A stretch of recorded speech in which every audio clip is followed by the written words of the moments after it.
the station covering all of the DMV. This is DC News Now. Pushing forward on plans to revamp the American Legion Bridge. I'm Randy Bass for DC News Now. Along the Capitol Beltway, how it could impact your morning and evening commute. Well, good afternoon, DMV. We are waking up to a mixture of sun and clouds out there, and overall going to be warm for our Tuesday, but things begin to turn stormy as we head into the end of the week, so definitely keep it here. Check that forecast is coming up. Looking forward to it. Thank you, Brittany. And later, with back-to-school season upon us, we're stretching your dollar with the best deals you need to know if you haven't hit those stores yet. And good afternoon. Thank you for joining us for the news at noon. I'm Ben Dennis in for Mark Hall this Tuesday afternoon. A commuter alert. Maryland Governor Wes Moore is making a new push to fund a transformation of the American Legion Bridge. Talks surrounding the major Maryland-Virginia connector have gone on for years and not without plenty of controversy. Our Randy Bass took a ride along the Beltway. She brings us the latest developments this afternoon. Yeah, it's something commuters here in the DMV know all too well. The American Legion Bridge 495 and 270, always major choke points along your morning and evening commutes. And the talks around this project have been going on for decades, for as long as most commuters in the DMV can remember. And right now, Maryland Governor Wes Moore is asking the federal government for billions of dollars in funding to help make sure this project gets on track. The American Legion Bridge has always been an issue, and I've lived in DC for 30 years. Driven over that bridge hundreds of times. Dave Elliott is no stranger to traffic in the DMV. He's looking for Maryland to mirror what Virginia has done on the other side. Maryland needs to do whatever Virginia is doing. If Virginia creates all these great lanes, but they dump into the same lanes in Maryland, then the traffic is going to continue to be bottlenecked. As for local lawmakers, Montgomery County Executive Mark Elrich says he likes that the Moore administration's plan involves talking with community members about the project and it cuts costs associated with adding toll lanes. On the other side, Councilmember Kate Stewart says toll lanes aren't an equitable fix. She's more focused on transit. Drivers say something needs to be done, and fast. A simple solution is for Maryland to get through their approval process and actually start, digging and paving roads. Another consideration for the project, the environmental impact here on the DMV, another thing that the Moore administration is going to be measuring as the project moves forward. Along the Capitol Beltway, I'm Randy Bass, DC News Now. All right, thanks to Randy on the Beltway. Let's take a live look at Roslyn from a rooftop camera here at DC News Now. A beautiful day indeed. Not too uncomfortably hot today. Weather forecaster Brittany Ward is in for Damon Matson this afternoon.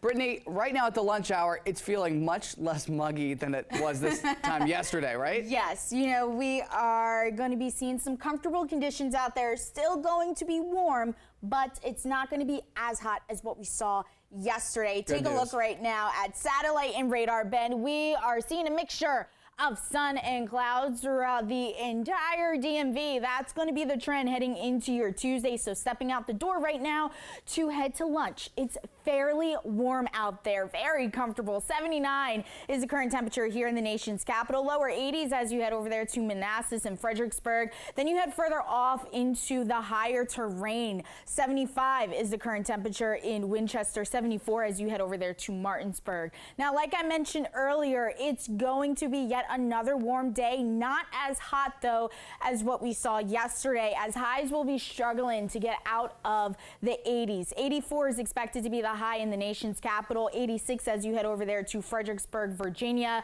Then further off to the north and west, we're starting to see those temperatures mainly dip down into the lower 80s. And overall today, it's going to be dry and it's going to be comfortable. A mixture of sun and clouds, that will be the trend for your Tuesday. Then as we head into Wednesday, it looks like Wednesday will mostly be dry. We could see a stray shower clip the mountain counties as we head into your Wednesday evening. Temperatures still going to be on the warm side in the mid 80s.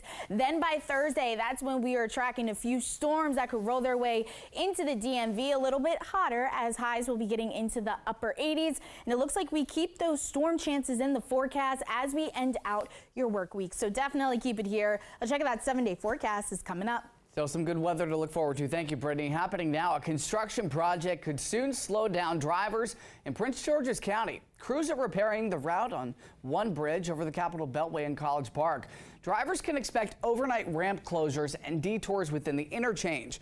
Crews will be out working Sunday through Thursday from 10 p.m. to 5 a.m. If weather allows, the project is expected to be completed by late fall. And new car insurance rates in Virginia. The changes are meant to give drivers extra coverage in the case of a major accident. Insurance companies now have to combine the value of policies from all drivers involved in a crash.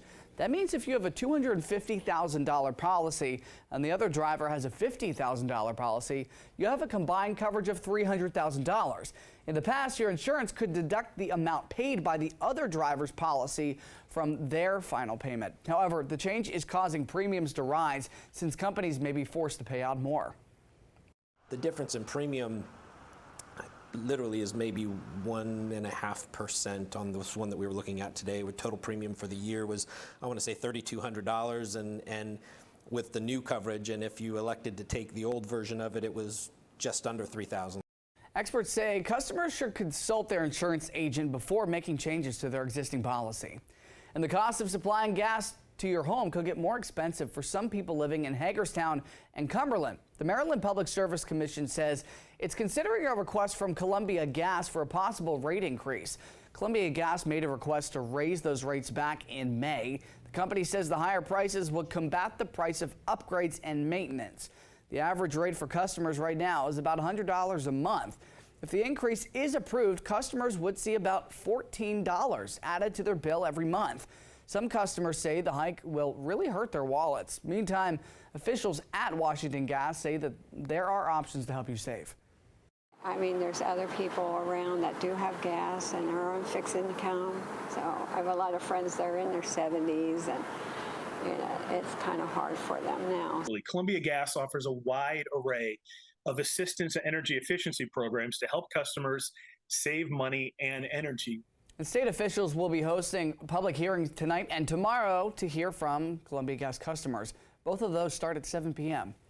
And in consumer news, Metro has announced that they have seen a 70% decrease in fare evasion in all their stations where those new higher fare gates have been installed.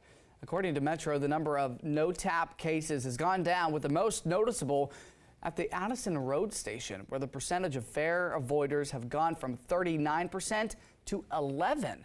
Metro manager Randy Clark praised this report, saying that more paid fares means more money that can go back into the system. And 911 calls are giving more insight into what led to 10 dogs who drowned inside of the District Dog Daycare facility in Northeast D.C. last week. Well, the flash flood happened last Monday, and we know it was initially classified as a, quote, water leak. Here's DC News Now's Lex Juarez from the now closed location with what the dispatch calls are now revealing. Right, well, these calls are showing us it's not just a misclassification that happened. It was a deadly mistake. Now, when that first call was made, the 911 caller told dispatchers that this building here was underwater. That dispatch call taker classified it as simply a water leak. And as we can hear from these 911 calls, that really impacted the way that first responders came out to help. The access to those buildings are all completely flooded right now. You're going to have to hold that call for a little while until we get these rescues resolved.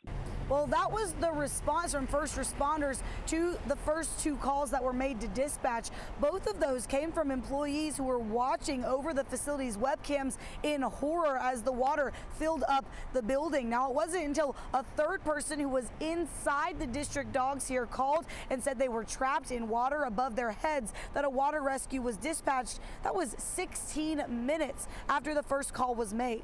The call center director, Heather McGaffin, says that there was not a specific dispatch code for people trapped in a flooded building. And even though there were notes put in the system, McGaffin says that they were not communicated over the radio to firefighters. Strengthening our commitment to relaying that information verbally over the radio is something that we will be doing in the future. Well, in the meantime, anytime there is flooding with people trapped inside of a building, that's now going to be classified as a building collapse. And as far as the communication issues, the 911 call center and Office of Unified Communications is now going to be working with Fire Chief Donnelly to address any issues and figure out the best way for first responders and dispatch to communicate moving forward. In Northeast DC, I'm Lex Juarez, DC News Now. Thanks to Lex for that report in D.C. Turning now to the Commanders, another win. They beat the Baltimore Ravens in the Battle of the Beltway on this field goal with under 10 seconds left in the game. This was the Commanders' first game at FedEx Field since the new ownership group took over. Certainly, this is preseason here. It also ended the Ravens' record streak of 24 consecutive preseason wins. Starting quarterback Sam Howell reflects on his performance.